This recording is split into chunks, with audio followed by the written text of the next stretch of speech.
On the evening of October 3, 1970, the air in Los Angeles was thick with the residue of a summer that had promised love but delivered a series of devastating blows to the heart of the counterculture.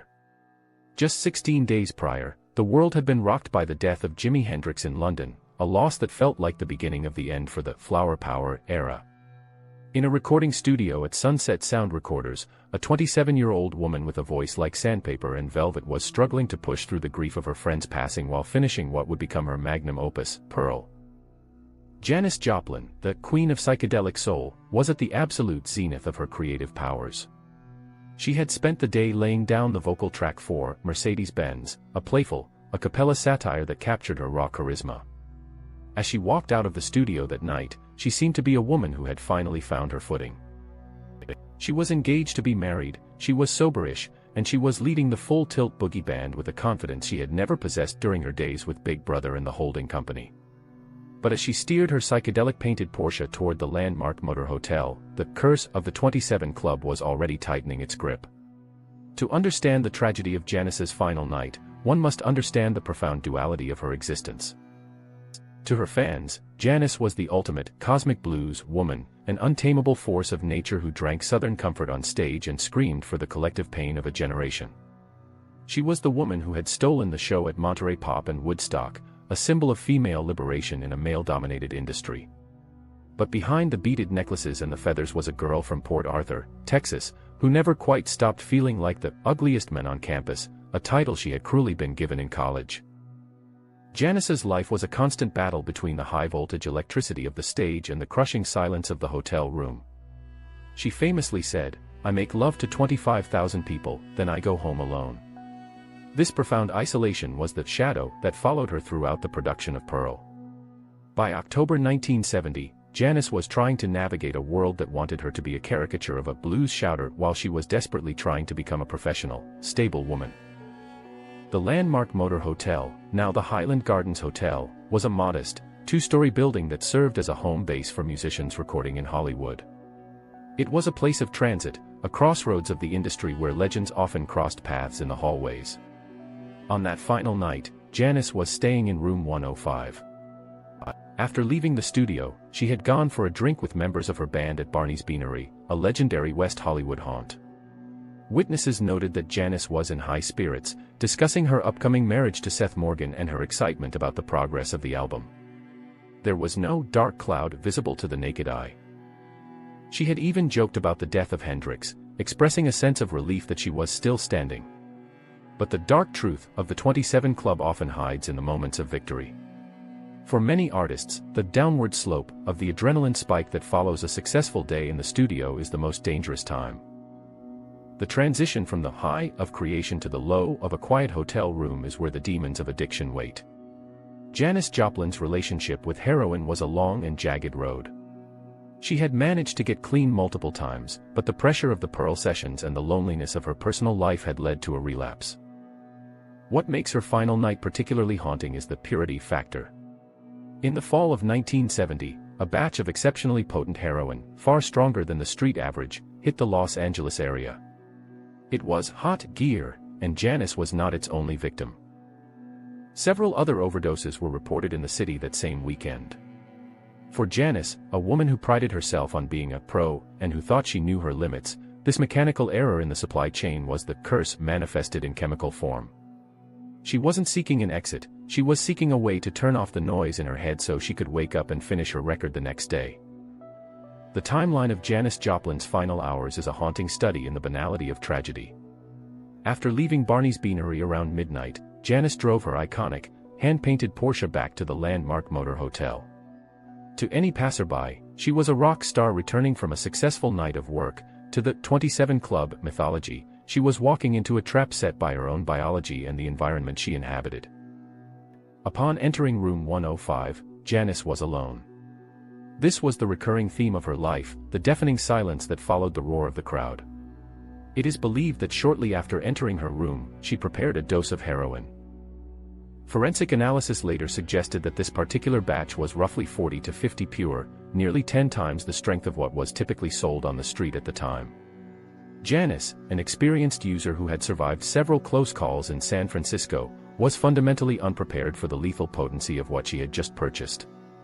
The cigarette mystery remains one of the most discussed details of the forensic scene in room 105. According to the coroner's report, Janis didn't die instantly with a needle in her arm, as is the case with many hot-shot overdoses. Instead, the sequence of events was agonizingly casual. After injecting the heroin, Janis reportedly walked out of her room and into the hotel lobby to get change for a cigarette machine. She spoke briefly with the hotel clerk, showing no obvious signs of distress or extreme intoxication. She returned to her room, closed the door, and began to undress. It was only then, as she reached for a pack of cigarettes on her nightstand, that the delayed respiratory depression of the potent heroin hit her system with full force. She collapsed between the bed and a bedside table, still clutching her change from the lobby. This delayed reaction is a hallmark of high-purity heroin. The body functions normally for a few minutes until the central nervous system suddenly and catastrophically shuts down. For the next 18 hours, Janis Joplin lay on the floor of room 105 while the world continued to turn outside. This is the missing day that haunts her legacy. On Sunday morning, October 4th, the Full Tilt Boogie Band gathered at Sunset Sound for the final day of recording. Janis was famously punctual when it came to her music. It was the one area of her life where she was a disciplined professional. When 11 a.m. passed and Janis had not arrived, the band began to worry. By the afternoon, the concern had turned into a cold dread. John Cook, the band's road manager and a close friend, was sent to the landmark to check on her. He saw her psychedelic Porsche still parked in the lot, a vibrant, swirling beacon of color in a drab parking garage. It was the first sign that something was terribly wrong. If the Porsche was there, Janis was there. The scene John Cook encountered when he finally entered room 105 with the hotel manager is one that has been etched into rock history. The room was quiet, the air still. Janis was lying on the floor, her face wedged against the side of the bed. The initial shock was so great that Cook hoped she had simply fainted or fallen into a deep sleep. But the coldness of her skin and the stillness of her chest told the true story. The Queen of Soul was gone. In a tragic twist of fate, the curse had claimed its second victim in less than 3 weeks. In the room, investigators found her remaining drugs, her cigarettes, and her purse. There was no suicide note, no evidence of a struggle, and no sign that Janis had expected this to be her final night. She had died in the middle of a mundane task, her life cut short just as she was about to complete her greatest artistic achievement. The medical examiner's report would later officially list the cause of death as acute heroin-morphine intoxication. However, the dark truth behind the medical jargon was the failure of the safety net around Janis. In the days leading up to her death, those close to her had noticed she was using again, but the culture of 1970 Hollywood was one of benign neglect. In a world where everyone was high, it was difficult to identify when someone was in terminal danger. Janis had been left alone in a hotel room while she was known to be struggling with a relapse, a scenario that, today, would be considered a major failure of a duty of care. The landmark motor hotel, which had been a sanctuary for her, had become a tomb. The news of Janis Joplin's death hit the airwaves like a physical blow, coming so soon after the funeral of Jimi Hendrix that it felt as though the very foundation of the 1960s was crumbling. While the headlines screamed about another rock and roll overdose, those who knew Janis felt a much deeper, more specific grief. She had died with her work unfinished, leaving behind a collection of recordings that were raw, bleeding, and arguably the best of her career. The tragedy was compounded by the fact that the world would never hear Janis sing the songs that she had finally mastered.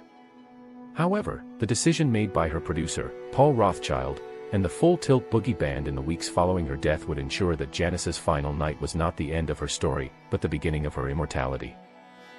They decided to finish the album, Pearl, using the vocal takes Janis had recorded just hours and days before her collapse. This was the moment the ghost of Pearl was born, a voice speaking from the beyond, more vibrant and alive than anyone could have imagined. The centerpiece of this posthumous legacy was Me and Bobby McGee, a song written by Chris Christopherson that Janis had made entirely her own. When the single was released in 1971, it became a cultural phenomenon, eventually reaching #1 on the Billboard Hot 100. It was only the second posthumous #1 in history, following Otis Redding's Sittin' on the Dock of the Bay. To the public, hearing Janis sing about "freedom's just another word for nothing left to lose" felt like a final testament. It was a song about the road, about loss, and about the transient nature of life, themes that Janis had lived out in the hallways of the landmark Motor Hotel. The success of Pearl transformed Janis from a troubled blues singer into a martyr of the counterculture. It was no longer just about the music, it was about what Janis represented, the girl who wasn't pretty enough or quiet enough for Texas, but who was too real for the world to handle. As the media analyzed the back-to-back deaths of Hendrix and Joplin, the 27 Club began to crystallize as a definitive narrative. It was in the early 1970s that the press truly began to group these tragedies into a singular deadly pattern. Reporters noted with morbid fascination that both Janis and Jimi had been born in the same year, 1943, both had died at 27 within weeks of each other, and both had succumbed to the pressures of a lifestyle that demanded constant authenticity through self-destruction. This was the birth of the J pattern in rock tragedy. The narrative was simple and seductive: if you were a J name and you reached 27, you were in the danger zone. This grouping served to dehumanize the individual struggles of Janis and Jimi, turning their personal medical crises into a mythic destiny. It took the focus away from the hot heroin batch in LA and the lack of medical oversight in London, and placed it on a curse that made the deaths feel inevitable. The release of Pearl also highlighted the one song Janis never got to finish, Buried Alive in the Blues. On the album, the track remains a haunting instrumental. Janis was scheduled to record the vocals on the very Monday she was found dead. The irony of the title was not lost on anyone. To hear the band playing with such energy and groove while the center of the sound, Janis's voice, was missing, created a physical sense of loss for the listener. It was a musical missing limb. This instrumental track became a monument to her final night, a reminder that the curse doesn't just take the person, it steals the art that was meant to follow. The Pearl sessions proved that Janis was evolving away from the screeching psychedelic style of her early days toward a more soulful, nuanced country blues sound. She was becoming a master of her craft just as the curtain fell. The psychological impact of Janis's death on women in music was particularly profound. She had shattered the glass ceiling for female rock stars, proving that a woman could be a frontman, a leader, and a primary creative force. But her death at 27 sent a terrifying message to the women who followed her, like Grace Slick and Stevie Nicks, that the price of such power was an early grave. The Janis curse was a warning to women that they could not have both the fire of the stage and the peace of a long life. The industry's failure to protect Janis, leaving her alone in room 105 when they knew she was fragile, was a reflection of how little value was placed on the person behind the product. Janis was the pearl, but the industry was the oyster that had used her irritation and pain to create something beautiful, only to discard the shell. The legacy of Janis Joplin's final night did not end with the burial of her ashes at sea or the platinum success of Pearl. Instead, it transitioned into a long-term cultural reckoning that transformed her from a cautionary tale into a foundational pillar of modern music. For decades, the narrative was dominated by the tragedy, but as we entered the 1990s and 2000s, a new understanding of Janis emerged, one that looked past the heroin and the hotel room to the revolutionary spirit she left behind. In 1995, Janis was posthumously inducted into the Rock and Roll Hall of Fame, a moment that officially cemented her status as a pioneer who had fundamentally changed the rules for women in entertainment. During the ceremony, her younger sister Laura and brother Michael accepted the honor, bringing a human, familial perspective to a woman who had been mythologized by the 27 Club. This shift was crucial. It reminded the world that Janis was not just a member of a cursed fraternity, but a daughter, a sister, and a Texas girl who had dared to be different. One of the most profound discoveries in the years following her death was the collection of letters Janis had written to her family. These documents provided the final truth about her state of mind that the coroner's report could never capture. In her letters, Janis often expressed a deep desire for domesticity and approval, contrasting sharply with her wild woman stage persona. She wrote about wanting to make her parents proud and her hopes for a future that included a family and a quiet life. This revelation complicates the curse narrative. Janis wasn't running toward death, she was running toward a stability she hadn't yet learned how to hold. The discovery of these letters, many of which were published in the biography Love, Janis, recontextualized her final night in room 105. It wasn't a suicide by a woman who had given up, it was an accidental interruption of a woman who was just beginning to figure out who she wanted to be.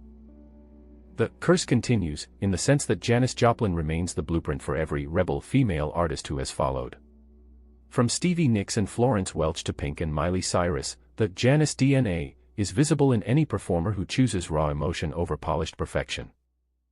However, the dark truth is that the industry still struggles with the same issues that claimed Janis at 27. The isolation of the hotel room, the pressure to maintain a troubled image for the sake of authenticity, and the lack of a proper support system for artists in crisis are still very much present. Janis's death was a warning that the music industry largely ignored for decades, as evidenced by the similar fates of Amy Winehouse and Kurt Cobain. The curse is not supernatural, it is systemic. It is the result of a culture that celebrates the burnout and then mourns the legend, without ever intervening in the struggle. Today, the landmark Motor Hotel, now the Highland Gardens, remains a site of pilgrimage. Room 105 is often requested by fans who want to be near the energy of the woman who gave it all away. But the real monument to Janis is not a hotel room or a star on the Walk of Fame, it is the fact that her voice still sounds as urgent and vital today as it did in 1970. She proved that you don't have to be pretty or perfect to be loved, you just have to be real. Her final night was a tragic accident of timing and purity, a mechanical failure in a life that was otherwise moving toward a new, more stable horizon. By completing the album Pearl, her band and producer gave her the dignity of a finished thought, allowing the world to remember her for her mastery rather than just her misfortune. The final verdict on Janis Joplin and the 27 Club is one of human fragility meeting global expectation. Janis died because she was a sensitive soul in a high-voltage world, left alone in a moment of physical vulnerability. She wasn't a victim of a number, she was a victim of a moment. As we listen to the final notes of Mercedes-Benz, or the soul-crushing power of Cry Baby, we aren't hearing a ghost, we are hearing a woman who conquered her fears through her art. The story of Janis Joplin's final night is the story of a pearl that was formed in the pressure of the 1960s, a gem that was lost to the sea far too soon, but whose shine can never be diminished by the dark.